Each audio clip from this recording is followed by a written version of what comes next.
Hace unos minutos, hace algunas horas, nos enterábamos de que la justicia cerró una causa contra el secretario de Horacio Rosati. Una vez más, Rosati aquí presente, cuestionando además el espionaje ilegal. Tiene que ver con el juez Ramos, que consideró que no se puede admitir pruebas obtenidas a través de inteligencia ilegal, señaló el mismísimo. El fallo tiene impacto, obviamente, en el juicio político contra la Corte Suprema, pero para que nos dé su opinión al respecto, estamos conectados con Leopoldo Moró, que es diputado nacional y a quien le agradecemos que nos atienda en este mediodía. Hola, Leopoldo, aquí el Destape Radio lo saluda. ¿Cómo le va? Yo a ustedes los escucho muy bien. Y nosotros a usted también, Leopoldo, lo escuchamos muy bien. Bueno, me alegro mucho. Bueno, a ver, yo le decía recién que esto deja en evidencia que la banda mafiosa instalada en Comodoro Pi, no lo digo en particular por el doctor Ramos, sobre cuya sentencia incluso uno eventualmente podría estar de acuerdo, llama la atención de toda manera la velocidad con que se dictó, ¿no? Claro. No creo que alguien que no forme parte de el establishment judicial hubiera obtenido un fallo tan rápido. Pero lo que digo es que deja en evidencia que estamos frente a una justicia que tiene justicia a la carta. Fallan de acuerdo a cómo conviene en cada caso. Hay un código penal y un código procesal penal para aplicarle a la persecución del kirchnerismo y del movimiento popular argentino, y otro código penal y otro código procesal penal para darle impunidad a los cómplices de esa banda mafiosa, que incluye, por supuesto, al macrismo. Ahora, los oyentes no entenderán tal vez por qué estoy diciendo esto. Es muy importante explicarlo en este sentido. Precisamente por esta misma razón que ahora el juez Ramos argumenta para dictar este fallo, al revés, fueron presos durante 3 o 4 meses Zanini, y además, como consecuencia de esa circunstancia, de un fallo que salió exactamente al revés, murió Héctor Timerman, al que se le negó un tratamiento referido a una enfermedad de cáncer. Sí, un viaje. ¿A qué me estoy refiriendo? A la causa del memorándum con Irán. En la causa del memorándum con Irán, que había sido cerrada y por lo tanto ya tenía carácter de cosa juzgada, la reabrieron en la época del gobierno de Macri, precisamente utilizando una escucha ilegal. Claro. Una conversación entre Timerman y el entonces titular de la DAIA. Que los dos, tanto Timerman como el entonces titular de la DAIA, dijeron que no habían grabado, por lo tanto era una escucha ilegal. Sí, además una conversación que no ameritaba semejante movida judicial en lo más mínimo. Para nada. Para nada. Sobre la base de eso, reabrieron una causa que estaba cerrada. La reabrió primero, en primera instancia, Bonadío. Bueno, uno podría decir, bueno, Bonadío era un pistolero, era un juez arbitrario, pero le confirmó el fallo la Cámara Federal, y después la confirmó la Cámara de Casación Penal, con los votos a favor de Hornos y Borinsky, que previamente, cada vez que votaban algo que podía significar un beneficio para Macri o una persecución para el kirchnerismo, por supuesto iban a la Quinta de Olivos porque les agarraba un ataque de deporte y iban a jugar con Macri, o al tenis, o al pádel, o al fútbol, o no sé qué, cuántos otros deportes. Bueno, en función de esa escucha ilegal, reabrieron la causa. Reabierta la causa, lo metieron preso a Zanini, estuvo preso ilegalmente 3 o 4 meses en Ezeiza, y como les digo, reitero, además le negaron la salida del país a Héctor Timerman, con lo cual no pudo llevar adelante su tratamiento y murió como consecuencia de esa circunstancia. Entonces, primera pregunta. El juez Ramos ahora dice en su fallo, donde además utiliza el voto de la minoría de la Cámara de Casación, usa el voto de la doctora Ana Figueroa, dice, bueno, esta metodología es la misma que aplicaba la dictadura militar, refiriéndose a las escuchas ilegales. Entonces, ¿qué van a hacer ahora?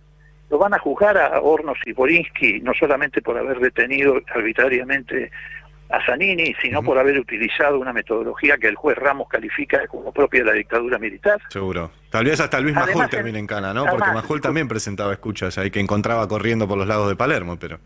Exactamente.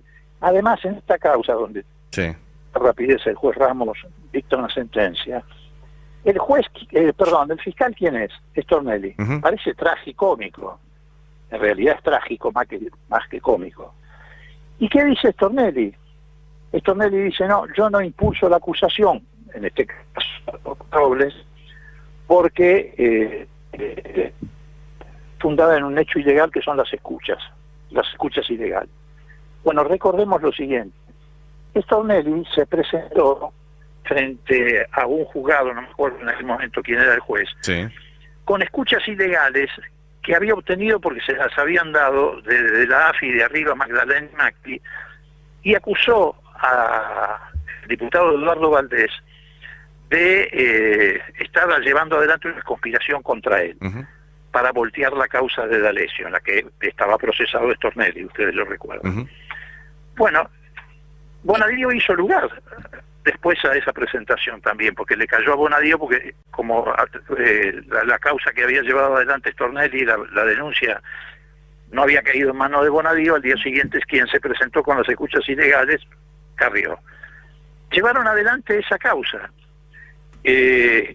causa que está abierta hasta el día de hoy. Entonces, ¿qué van a hacer? No digo con Bonadío, que ya falleció, pero ¿qué van a hacer con todos los camaristas que fueron en sucesivos pasos avalando esa causa? ¿Los van a procesar por haber utilizado escuchas ilegales? Ahora, Leopoldo, entendiendo esta situación, estas novedades y cómo hemos visto también los diferentes vínculos entre Juntos por el Cambio, Cambiemos, el macrismo y obviamente la Corte, claramente están trabajando juntos, digo, casi para una campaña 2023, digo, pero están laburando hace mucho tiempo juntos también.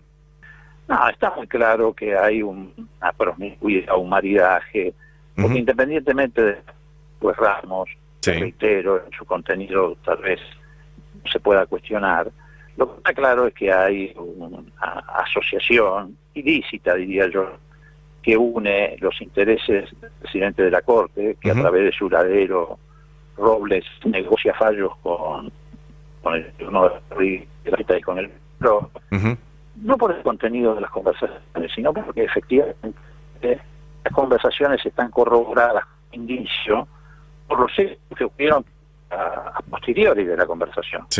Cuando Robles le da instrucciones a D'Alessandro de cómo debe actuar el bloque de senadores de Juntos por el Cambio frente a la cuestión del Consejo de la Magistratura. Ellos negociaron dos sentencias. Negociaron la de la coparticipación y la del Consejo de la Magistratura. Y la verdad es que más allá, reitero, de la legalidad o ilegalidad de cómo se obtuvo esa conversación, lo cierto es que cada uno de los pasos que Robles le indicó a D'Alessandro que debía dar Junto por el Cambio para lograr un fallo favorable de parte de la Corte se cumplieron rigurosamente. Claro. Pero bueno, reitero, lo grave de todo esto es que la justicia en la Argentina realmente independiente está obturada. Está obturada por la existencia, reitero, de una mafia que ha decidido abroquelarse en el ámbito del Poder Judicial para defender sus intereses, ya sea corporativos, en este caso defender los intereses propios de quienes están involucrados en graves irregularidades. No nos olvidemos de la banda del Lago Escondido. Sí, claro. También ahora van a usar este fallo de Ramos para tratar de eximir a Ercolini, a Maíquez, a todos los que aparecen dialogando entre sí para inventar delitos que taparan el delito de dádiva, porque esto fue lo que ocurrió en esa conversación. Sí, hablando de dólares y de pesos también, ¿no? Obviamente. Bueno, esto en la conversación de Robles de D'Alessandro con un empresario del acarreo de grúas, tema sobre el cual Rodríguez Larreta hasta el día de hoy no ha dado ninguna explicación, a pesar de que fue un negociado que se llevó adelante durante años en la ciudad de Buenos Aires, esquilmando a millones de ciudadanos, tanto habitantes de la ciudad como aquellos que venían a trabajar a la ciudad con sus autos. Pero digo, lo que está claro de todo esto, vuelvo al concepto inicial, es que hay una justicia a la carta en la Argentina. Y me parece que esto demuestra que la justicia independiente no existe en nuestro país, por lo menos en este nivel judicial, en esta jerarquía judicial, en la Corte, en camaristas, etcétera. Así que yo creo que en muchos casos va a haber que acudir a tribunales y organismos internacionales para buscar la justicia que aquí en la Argentina lamentablemente no existe, y lo digo con dolor, porque estamos empezando a transitar en el 2023 40 años de ejercicio de la democracia. Seguro. Y esto no debería estar ocurriendo, pero está ocurriendo. Diputado, buenas tardes. Belén Bartoli te saluda, Leopoldo. Recién hablabas de esto, ¿no? De esta justicia a la carta en Argentina y hablabas de ir a organismos internacionales.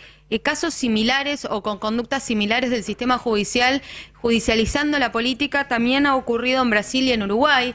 Y entendiendo que aquí en Argentina ustedes esta discusión, este debate que están dando, lo están teniendo como en una minoría, al menos en números para poder avanzar. ¿Han charlado con otros sectores de estos otros países para evaluar otra forma de ver, de cómo salir de este rompecabezas en el que estamos encerrados con esta justicia a la carta? Organismos internacionales puede ser una, o ver otra legislatura, otra legislación. ¿Han charlado con referentes de estos otros países que han tenido casos similares? A ver, son dos cosas diferentes. Una, que corren por cuerdas separadas. Una es la cuestión del juicio político que nosotros pretendemos iniciar a la Corte Suprema de Justicia en uso de una facultad constitucional, porque aquí los grandes medios, también cómplices de esa Corte de Justicia, han tratado de instalar la idea de que es una amenaza, una patoteada, nada de eso. Es el uso del artículo 53 de la Constitución Nacional que faculta a la Cámara de Diputados a promover el juicio político, entre otros funcionarios, a los miembros de la Corte. Y eso va a discurrir por ese canal, por el canal de la Constitución, por el canal del reglamento de la Cámara y por el canal del reglamento de la Comisión de Juicio Político que establece las normas para llevar adelante esta facultad constitucional. El otro carril es aquel que pueden transitar, y a mi juicio deben transitar, quienes han sido afectados por fallos arbitrarios, que son unos cuantos en la Argentina. Bueno, uno de ellos lo acabamos de mencionar, claramente es Zanini. Zanini ahora con este fallo de Ramos tiene argumentos de sobra, en primer lugar para pedir que se termine con la farsa del memorándum con Irán, que todavía sigue abierto y pendiente de resolución de la Cámara y en manos de estos camaristas de casación que cometieron estos delitos. Así que quiero ver qué van a hacer en las próximas horas después del fallo de Ramos. Pero además de Zanini, Cristina Kirchner y tantos otros más han sido víctimas de esta arbitrariedad judicial. Yo creo que precisamente siguiendo el ejemplo que vos mencionás, el ejemplo de Brasil, el ejemplo de Lula, hay que transitar ese camino, porque para ellos no hay justicia en la Argentina. ¿Y cuál es ese camino? Bueno, recurrir a organismos internacionales o a tribunales internacionales, como hizo Lula. Lula obtuvo, por ejemplo, una resolución favorable después de que le habían manipulado e inventado una causa, la del Lavallato, en la que lo metieron preso, injustamente estuvo 530 días preso. Sí.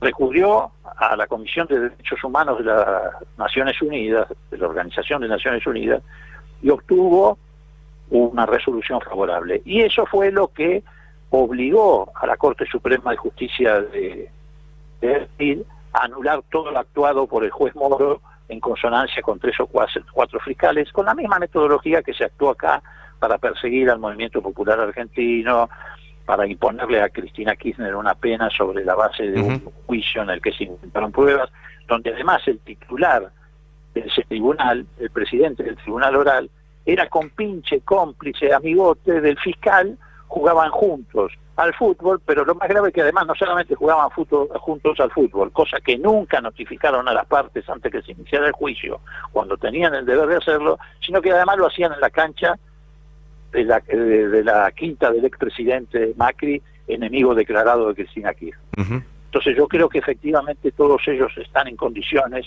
de recurrir a organismos internacionales. Ojalá eso, que... independientemente del juicio político que se reiteró, va por otro canal. Un país unido por la radio. El Destape Radio 107.3. Nuestra radio.